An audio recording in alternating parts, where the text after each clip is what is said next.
Good news, everyone. Evil Genius Zero here, welcoming you to another couch conversation in which we talk about Attack on Titan Season 1. So this is going to be a full spoiler discussion of the entire first season. I have not seen Season 2 at all. I have not read the manga at all. And so let's just get into it. The show focuses on several main characters, primarily of which we have Eren Yeager. He is a young boy with two friends, lifelong friends.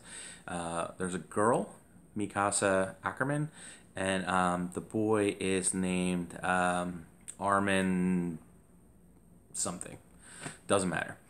So the main characters, Eren, Mikasa, and Armin, they kind of break up into three main characteristics. One, you have Eren, who is courageous, right, and inspires the other two. He's willing to take on things that are bigger than he should take on, and it kind of brings them into, trying on bigger roles. You have Mikasa. Mikasa? I'm saying that wrong. Misaka? It is Mikasa. You have Mikasa, and she is super proficient at everything. She's smart, confident, completely capable of killing titans, moving around in the omnidirectional gear. She's a complete badass female character, but has no motivations other than staying with Eren and protecting him. And we're given some reason for why she's so connected to him. He saved her life when she was a kid, but we don't really get like anything beyond that. Like, why is she like basically adept at everything? We don't know. There are some other characters who get introduced later. There's this guy Gene, and a couple of the other cadets seem important, but like they really wane pretty quickly. But Gene kind of stays in there throughout. But like Connie and stuff like that, like he's barely in it after like, let's say episode 12. I'm making that number up completely, but it's fairly in the middle. It's fairly much in the middle. Most of the cadet characters that we meet early on seem very minimally important. After we learn that Eren can become a Titan, we are introduced to several other Scout Regiment characters. The most important of which are Levi, who's also named Ackerman, and I wonder if there's a relation there, but I don't know. They don't talk about it up until this point. So Captain Levi, and the subtitles that I have, I'm using Hulu. Like at first they refer to him as a sergeant for like the first couple episodes, and then after that it's captain. And I have seen this a series before, a couple years ago, and it was a little bit more uniformly captain. So we'll see. Maybe he's really a tech sergeant or something like that. And then they are commanded by Erwin. Yeah, they're commanded by a guy named Erwin. And there's definitely parallels between Erwin and Armin, both in character design. They're both like slim blonde dudes, and the way that they view the world and their place in it, and how they can succeed at their goals. They have a similar mindset for that. And again, likewise, Mikasa and I feel weird saying Mikasa like that. Like I'm saying like my house in Spanish, but her name is Mikasa. Mikasa.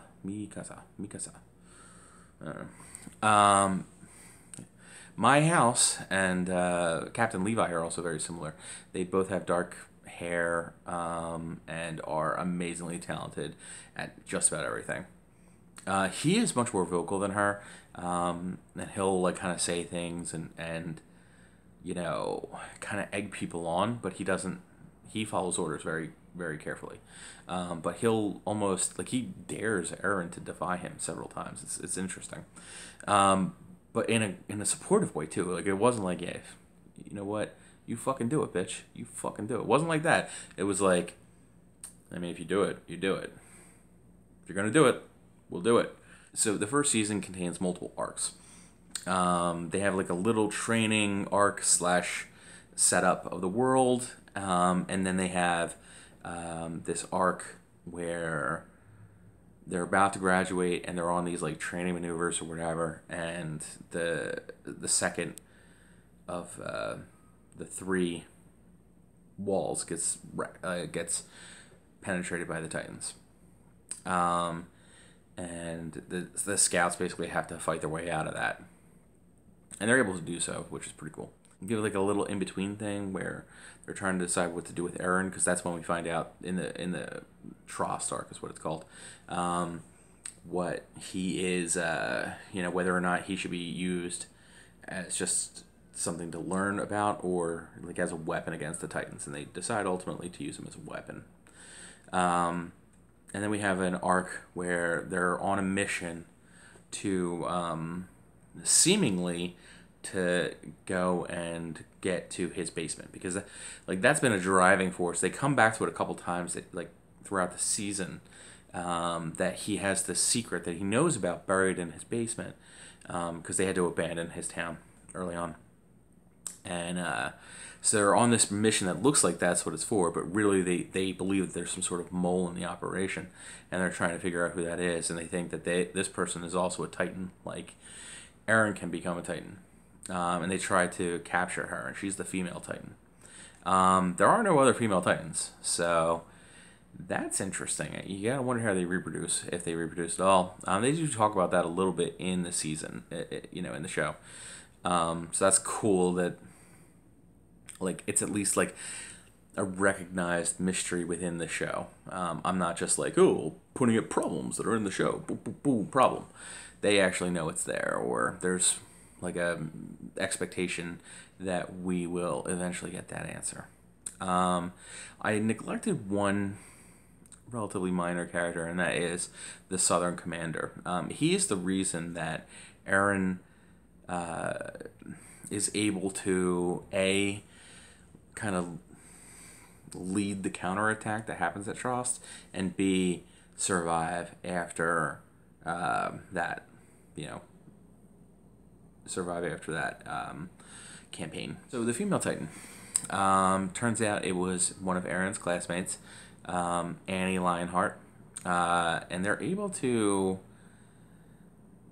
capture her in one of the cities inside of the walls, and they kind of have to sacrifice large sections of that city to do that. Alright, so I've talked about the entire plot line right there, basically.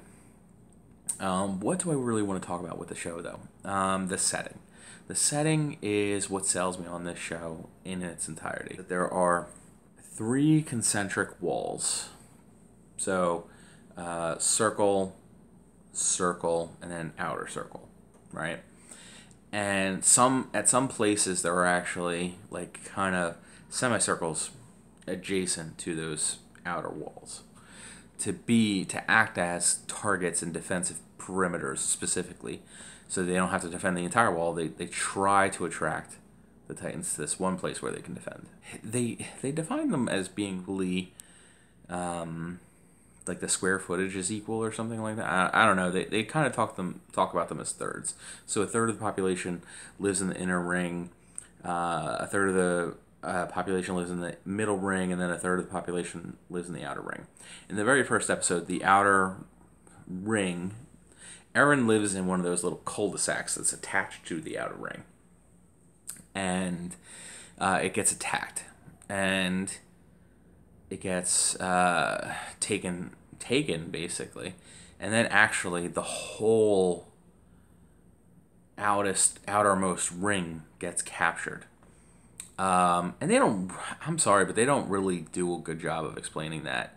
Like, that there was, like, the outcropping. At first, you think that once they puncture the wall, that they have a third of the way through. But there's really, like, a wall. I don't know. There's 2 walls that they break through in the first episode or 2. And that basically means that a third of the population has to go to live in now smaller and smaller cramped places. They really shouldn't be able to have population in that, support the population within that space, and they do address that. They send out a large contingent of people to take back the outer ring, and it's basically like an intentional suicide mission slash culling, population culling, and they through that and some austerity measures, they're able to maintain the current population level within the walls. So just like that's the dire straits. All of humanity exists within these three walls. They've lost a third of that territory within the first episode, and they're barely clinging to survival. Holy shit. Guys, that's fucking crazy. They develop several technologies that are based on like air pressure devices. The costuming and characters designs are really interesting. The Titans are weird. They're at the start of it, we know of two types of Titans. There's the General Titan, and then they have these like variant or aberrant Titans that don't behave typically. So your typical Titan, they vary in height, but your typical Titan will basically go to eat any human it can get its hands on. And it will run towards any human it can get its hands on.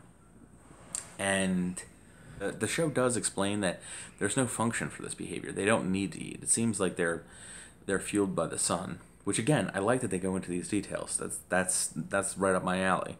But it doesn't. Why are they doing it then? Why are they attacking humanity? This is a big question mark for me. And the series, at least as of yet, has not explained that. I get that, there's like a season 2 and it's based on an ongoing manga, and like the dynamics of manga writing are they have to put out like a chapter every week and yada yada yada. I get all that shit, but that doesn't really explain bad storytelling in my head. So what's going on there? Like why is this happening? Why are these Titans like consuming people in mass? Why are there so many Titans? What's up with the super tall Titan that kicks in the door? Why is there an armored Titan that's just recently been discovered? Why are these things only in 2 episodes? Why are the questions about these things like not constant? They do get into weird questions about responsibility for people's actions and the way that they determine that and stuff like that. So like they question Erwin on some of his decisions, but the way that he gets to these rationale decisions, it seems like they're just like, okay, well, it worked out that way, so I guess that's the way it had to have been, but it could have worked out any number of different ways that could have been really bad. And they end up with these like very mixed results, but everyone looks at them like victories, and I guess that they are victories, but they don't like think about the fact that, okay, so they at the end of the season, they are attempting to capture Annie inside the city. They know that she's the Titan, or they suspect that she's the Titan, but she doesn't really know or seemingly act like she's under suspicion. And in her actual life, it doesn't seem like she is. They could have easily taken her when she was unconscious. I don't know why they didn't do that. They seemingly confront her, drag her into this like obvious trap situation, and then she's like, yeah, I'm not going down the trap. Like, if they had just gone through any kind of proper channels, they would have had this chick, locked her up, and that it would have been a perfectly fine result. They might never have discovered that she was a Titan after that, but she would have certainly, I don't know, I feel like they could have provoked it in some kind of way. Like Eren heals even if he isn't a Titan. Like, if you cut off his finger, his finger's going to grow back, really quickly. So they could have cut just a small piece of her off and just wait for it to heal. And when it heals in a half hour instead of 3 days, they would know. You know what I mean? And I don't even mean they have to like, you could just like do a cut, you know, just a regular cut. Hey, you're not a Titan. 3 days later. Okay, here you go. Go about your way. Sorry for the test. You know what I mean? Like, they could have done that, but they didn't do that. They do this stupid bullshit dramatic thing. She also has seemingly, like, I get that she knows what she is, and Eren is just discovering, and maybe there's like a culture that's helping teach her how to use her abilities and stuff like that. But like, she hasn't really been able to use them in 3 years because she's been in with the training, people. So unless she's been sneaking away for years while she's been, going through basic training, how's she getting practice in to turn her, skin into diamonds and shit like that? Because she does that kind of stuff. And Eren shows no ability to do this. Not that he doesn't have it, he just, it's not like it's easy, per se. Other things I'd like to say about the setting, just the dire conditions that everyone's in. These Titans are so much more powerful than your average human. One of the really cool things that they do is they train these people up, right? And they make them feel really confident. And in their first battle, Eren is like rushing around like he's, made out of steel. And he gets immediately destroyed. Just immediately. And so does most of the people that are there. And those are just regular Titans that they're dealing with. When they are leading into the arc with the female Titan, like, they pump up these other characters, They talk about how good Captain Levi is and his entire squad. And they talk about how easily they'll kill Eren if they need to kill him if he becomes a Titan and becomes out of control. They show the way that they respond to him. He accidentally does this like partial transformation, and they are ready to kill him. And so we learn that, these people are very capable. And then you put them against the female Titan who has intelligence, who can act without this desire just to eat.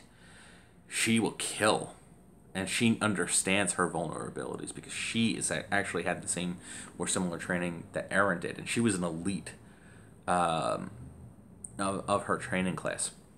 And so her response to them and what they can do to her is intelligent and responsive and quickly just kills these guys in ways that they aren't expecting to. She basically rolls them around like yo-yos and is able to kill them pretty quickly and easily. One thing that I just remembered that kind of bothered me, that was inconsistent, was the elites of the training class. So they talked about how only the top 10 would be able to get to pick to become military police, which is like the highest level of the 3 orders of the military. You have the scouts, you have the garrison, and you have the military police, okay? So only the top 10, the most elite, can become the military police. And Eren points out this problem that he becomes aware of this like dysfunction within that system, that the people who are best suited to becoming Titan killers are the ones least likely to ever face a Titan. It doesn't really make sense, and he knows that. But from a certain perspective, it does. You know what I mean? For one thing, the people who are most likely to be able to fight Titans will produce children who are going to be most capable of fighting Titans. And so you want those people having more kids. So on a societal level, that kind of makes sense. But you also would want the people most capable of defending you to defend you at the place where you're going to need to defend the most. So, I don't know.